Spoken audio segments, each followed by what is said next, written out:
My friends, by early February, it became clear that the Russian offensive against VUHLEDAR had failed. A battle which proved to be very costly for Russia, and where Ukraine suffered relatively few casualties. The research for this battle took me much longer than I expected, but I told you, I'm a man of my word. A few weeks ago, the internet was flooded with spectacular images of piles of burning Russian tanks, all grouped up in some sort of tank graveyard, marked with always increasing big red numbers. This is the result of this ill-fated Russian attack against VUHLEDAR. Entire Russian armored columns lined up in the open, whose trails are clearly visible in the snow, all but annihilated with a few survivors fleeing from the battlefield. And for having failed to capture VUHLEDAR, the Russian Ministry of Defense promoted Lieutenant General Muradov to the next rank of Colonel General. Yet another humiliating setback for Moscow, very similar to the failed Russian river crossing in Bilohorivka in May 2022. That left over 50 tanks and armored vehicles destroyed or abandoned. But to claim that the Russian army has not evolved on a tactical level for a year would also be false. And perhaps the images we all saw from VUHLEDAR were misleading and part of some manipulation. Analyzing what really happened at VUHLEDAR was really complicated. On the pro-Ukrainian side, there was a lot of chest beating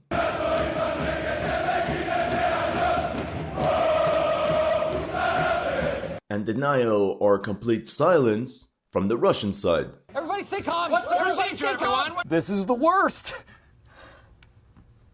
So let's cut the BS and take a look at what actually happened. Welcome to History Legends, and here are the latest news of the Russo-Ukrainian war. Remember that if you're new to this channel, make sure to like and subscribe. As you know, just like with many other commentators, some of my Ukraine videos have been targeted with limited or no ads. So make sure to check out my Patreon or PayPal to keep the show running. Thank you to all of you that have already helped.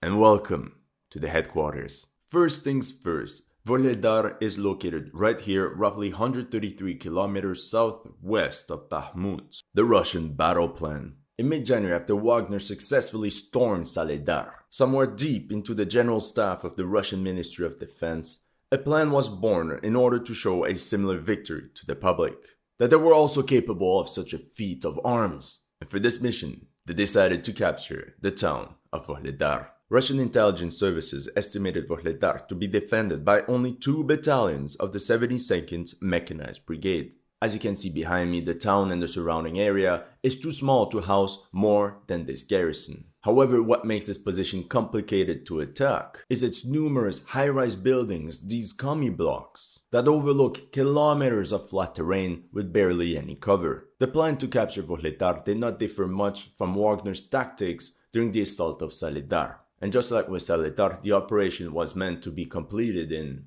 a week. For the main assault, the Russian army concentrated the 40th and 155th Marine Brigades, which would in theory provide them with a 4-1 numerical advantage. But it also brought the 72nd and 136th Motorized Rifle Brigades in reserve, as well as the 123rd Rifle Regiment of the DPR, on top of artillery pieces, as well as other recon and Spetsnaz units. Roughly 20,000 men were involved from afar in this operation. Also keep in mind that I did not mention any BTGs. That's because after the Russian mobilization in fall, the Russian command stopped using their famous BTGs and went back to a more traditional structure based on brigades, formations that are beefed up with much more infantrymen. Interestingly enough, it's also the system that Ukraine has been using. Problem is, if the plan was beautiful on paper, this is how it was explained in real life.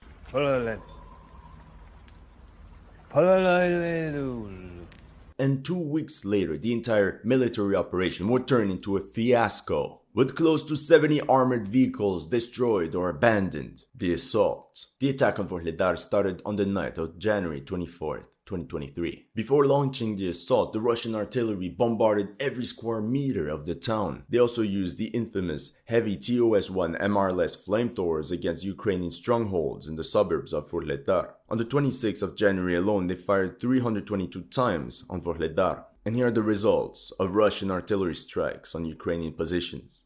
They effectively set the city ablaze. Meanwhile, Marine units regrouped before the assault. Here you can see around 10 BMPs with soldiers on top. Then the 155th Marine Brigade went on the offensive to cover their advance from enemy drones. Every BMP released some sort of smokescreen. First step was to depart from Mikilske and capture the southern Dacha area, some sort of suburban area with many individual houses, which could provide some cover for the attacking infantry, which you can witness in this video from the perspective of Russian Marines on top of a BMP.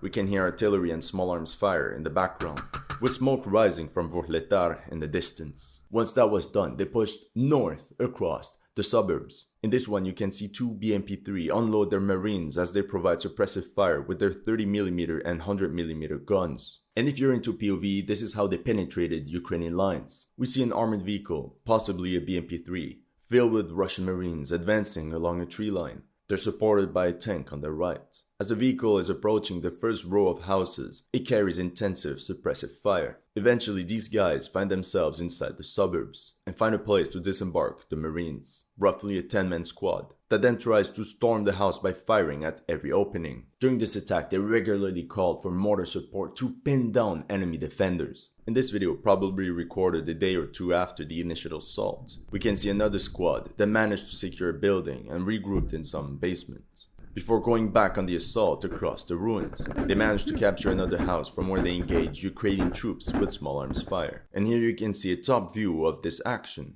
Also notice the absence of BMP-3s, meaning they had to return to the rear to bring the second batch of troops. At this point in time, the Russian Marines had used small group infiltrations, had set up 4 positions really close to VUHLEDAR. Basically, they had accomplished their objective. As you can see here, they even managed to capture some POWs. Russian forces had pushed 2.5 kilometers deep into Ukrainian lines. This is when the Russians were reportedly fighting their way towards this gas station at the northern edge of the Dachas, about 400 meters from VUHLEDAR proper. It took the Marines from the 25th of January to the 27th, 3 days, to mop up the suburban area, from where they could launch part 2 of their offensive. Now, I don't know if it was according to plan or if someone made a mistake, but instead of pushing northeast towards the Yuzhno-Dobaskaya No. 1 coal mine, which would effectively cut off VUHLEDAR, the troops instead turned west and directly attacked VUHLEDAR.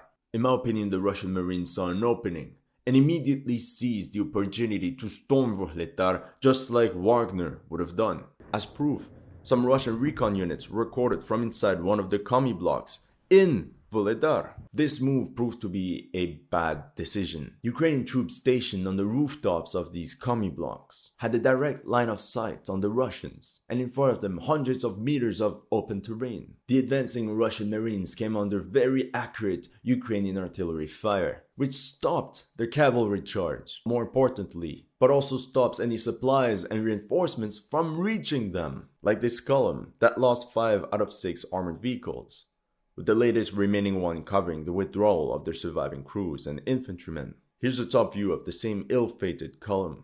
We can see some abandoned BMP-2 and BMP-3s, but interestingly enough, also an IMR-2, a combat engineering vehicle, meant to bring the damaged vehicles back to base for repair. So long story short, lots of Russian infantrymen were now stranded in this area. And this is where the Russian plan just fell apart. The Ukrainians were now on high alert.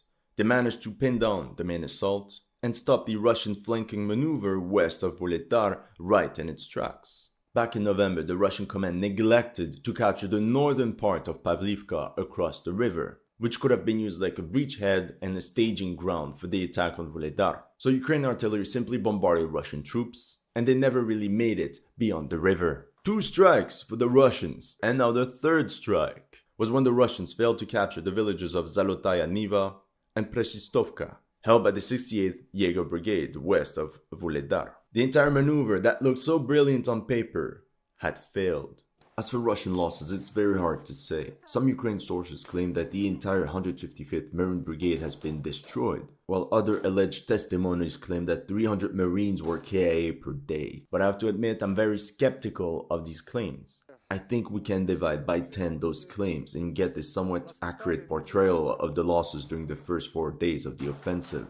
because the entire 155th Marine Brigade was still fighting in VUHLEDAR all of the way through February and early March. And the only valuable information from this Forbes article is that it confirms that during all these days, Ukrainian artillery was still firing at the Russians. First conclusion, although the city of VUHLEDAR looked like hell on camera, we can question the actual effectiveness of the Russian artillery barrage. Perhaps they mainly fired on the city itself and neglected to suppress Ukrainian artillery positions. Without talking about the very lethal Ukrainian counter-battery fire that possibly neutralized a number of Russian howitzers. Another important factor is that the Ukrainians had 3 months to prepare and fortify their positions around VUHLEDAR, which probably included lots of underground tunnels and bunkers, which reduced the lethality of the Russian shells. While the Marines were holding on to the dachas, Ukrainians mustered their reserve units, and on the 28th of January, the Ukrainian army launched a counterattack, which cancelled Russian gains from the past days. It seems the Russian command failed to take into account possible reserve battalions of the 72nd Mechanized Brigade, on top of reserve units of the 68th Jaeger Brigade. But truth is, more and more Ukrainian reserve units kept pouring on the Russians, and essentially flipped their numerical advantage around. There are mentions of the 35 Ukrainian Army Brigade of the Navy, as well as 1 battalion of the 80th Airborne Assault Brigade that came all the way from Liman. And in the end, the Ukrainians pushed the Russians back to their starting positions. By January 30th, the Russian Marines regrouped and counterattacked the Ukraine counterattack and retook control of the southern Dacha area. But momentum was lost. Yeah, and this is where it should have stopped. Now you might think, but what about this tank graveyard massacre I saw on Twitter? Well, it's no. 3rd time's the charm. So the Russian command around VUHLEDAR was now in panic mode. The central attack had failed. The western attack had failed. What remains? Bypass the city from the east. On the 29th of January, Russian forces advanced north of Mikhailivsk and took control over heights, which overlooked the coal mine. Why wasn't it done earlier? Don't know. Reportedly, it was men from the 155 Marine Brigade that captured these positions. By early February, the goal was now to bring in reserves, break through, swing north, capture the coal mine, and call it a day. Now, the idea was great, but it's actually how you do this idea that's crucial. Now, some Russian commander had the brilliant idea to line up his entire armored column in plain sight. In this frame alone, I can count 14 tanks and BMPs. And you know what happened next? They got into a freaking minefield. Nobody bothered to check before the attack if this path was safe. In this one, you can clearly see how the leading vehicles were hit, with surviving crews at the back. And then instead of just cancelling the attack and withdrawing their own trucks, the other tanks tried to bypass them and magic, they also get hit. In this one, you see 4 Russian destroyed vehicles. 1, 2, and 3. 4. Look, I put the numbers on it. I use VAR, it's true. Just kidding, I forgot to press play. Warning, this is exactly how Twitter bots count casualties. They take a still frame, put numbers on it, and call it a day. Anyway, here we see 4 vehicles and infantrymen retreating under cover of this mine-rolling tank. So they did have anti-mine equipment. Now this vehicle, instead of patiently following the tracks of the mine roller, the driver goes to the side and boom, it explodes. And tragically also hits the 2 guys beside. Now the mine rolling tank is gone, but he made a safe path for everyone to withdraw. The tank and this BMP retreat with about 15 guys on foot that try to rescue the crew from the previous destroyed vehicle. Then the tank changes path and gets damaged by a mine, and the crew abandons the damaged tank. Now pause. And you saw it on cam. This goes against what NATO bots claim that for every destroyed Russian vehicle you have 5 losses. And here's another example. In this video you can see a Russian tank blown up by a mine in the distance. But the entire crew managed to escape, and they're waiting in a shell crater until they get rescued. Which eventually happened, as you can see in this picture, where they got safely to the hospital. Now back to the tank massacre. Once again here 2 tanks are damaged, and the 3rd one trying to bypass them hits an anti-tank mine. Same scenario here. First one gets hit and the second one goes around, boom, minefield. At the end of the day, dozens and dozens of vehicles were left behind, and the surviving crews and infantrymen made their way back to friendly lines. Meanwhile, the drone operators of the 72nd Brigade then hunted down the stragglers left behind by dropping grenades on them. As you can imagine, I had to censor some parts. There's stuff that I can't show you. But video recordings show about 30 Russian vehicles left behind, 13 tanks and 12 BMPs destroyed or abandoned, which people say it's about half of a Russian battalion, half of the equipment of a Russian battalion. In the end, according to this diagram, the Russians left at least 71 pieces of equipment behind by mid-February. On this map right here, you can clearly see where these Russian columns got ambushed. Now, what's important to know is that this event did not take place in VUHLEDAR, but here, 5 kilometers to the east, along these huge rectangular fields, 2 kilometers of open terrain. You can clearly see the tree lines along which they drove, and the fact that the Russian commander spread out his forces created even more chaos. Now, it's important to remember that Ukrainians were entrenched along this tree line. This is the positions that the Russians tried to break through. The Ukrainians had dug trenches along this tree line, like you can see in this video, as well as in this one. Now, the media said, oh, all the losses are on the 155th Marine Brigade. This unit has been destroyed. Not really, because the Russian unit that was ordered to move on for this flanking maneuver was the 72nd Motor Rifle Brigade. And it's funny because they were facing the Ukrainian 72nd Mechanized Brigade. But more specifically, this unit that got hammered is actually the Alga Battalion of volunteers from Tatarstan attached to the 72nd Motor Rifle Brigade. Here you can see a video of this same battalion from Tatarstan preparing to be sent to Ukraine on the 29th of August, meaning they were already present in the zone of operations for nearly 4 months. So another conclusion of this is that even Russian volunteer battalions are relatively well equipped in armored vehicles, and they're not only used as light infantry or cannon fodder. Now, if you paid attention, you'll remember that I said that the majority of Russian equipment losses were due to mines. But I also said that the Russians had mine rollers. Something doesn't add up. In this video here, you see abandoned Russian T-80 BV tanks, and one equipped with a KMT-7 mine roller. These mine rollers are actually very effective at neutralizing anti-tank mines. And in this video, you see exactly how they're meant to be used. You have one T-80 BV tank, equipped with a KMT-6 mine roller ahead. The tank is opening a path, and the drivers of the BMP-3s behind have to closely follow the same tracks. And we can also see that the mine rolling tank is OP because it can also engage enemy targets. So as long as they stay in formation, everything should be fine. So in the end, from the information I managed to gather, these Russian recon units that are said to be from the 40th Marine Brigade were sent ahead to open a path for the reserve to come forward, aka the Tatar Battalion, that also had mine rollers just in case. And this is where America comes in. Yeah! The flanking maneuver at VUHLEDAR failed because of remote anti-armor mines launched by Ukrainian 105mm howitzers on a corridor that had been already cleared of mines. The Ukrainians fired scatterball mines like these ones. And surprise, surprise, on the 4th of October, we learned that the United States is giving Ukraine 1,105mm rounds of remote anti-armor mine systems. So this technology definitely played a role in the outcome of this tank graveyard. But did you also notice the amount of footage that Ukrainians got? That's because they had all their drones flying freely on top of the armored column without interference. That's because someone sent the Tatar volunteers forward, neglecting proper radio-electronic combat cover to jam these drones. Now you have a beautiful armored column of Russian equipment in parade formation with no air cover, no air defense, or electronic warfare escort. Nothing.